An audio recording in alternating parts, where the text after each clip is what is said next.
There's a grand tradition at E3 of companies showing cinematic, beautiful teasers of fantastic looking games, which then turn out in subsequent years to be fairly familiar takes on established genres.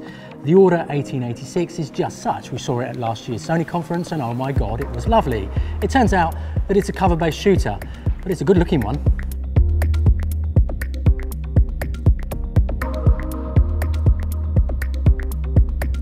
I played a really short section of the game, about half an hour, and it's got that Gears of War feel about it. You hide behind stuff, you pop out from time to time, you shoot the bad guys, you clear the area, you move forward and you indulge in some dialogue, some exposition, repeat.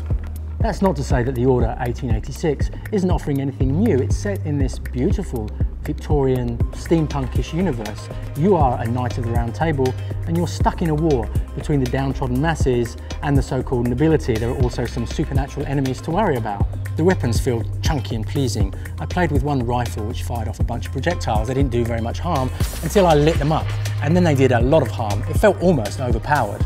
A cover shooter really needs a good story and strong characters. The bad news is that the main protagonist in this game is another white male with facial hair, in his mid-30s, gruff voice, but there is something about him and his powers that I liked, a certain sense of vulnerability, and I hope developer Ready at Dawn does something to exploit this. There's parts of this game that I'm personally interested in. My great-grandfather was born in Whitechapel poorhouse in 1870. There's something about the dilapidation, the corruption, the dirtiness and the unfairness of this world that I'm keen to explore. I suppose there's a fear that this game is one that's played on rails. You shunt yourself forward from one violent encounter to another.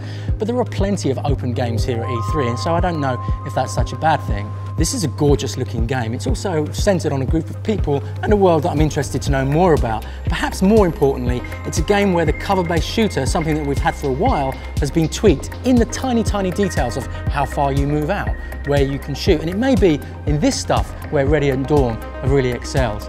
I'm looking forward to seeing more of this when the game comes out next year.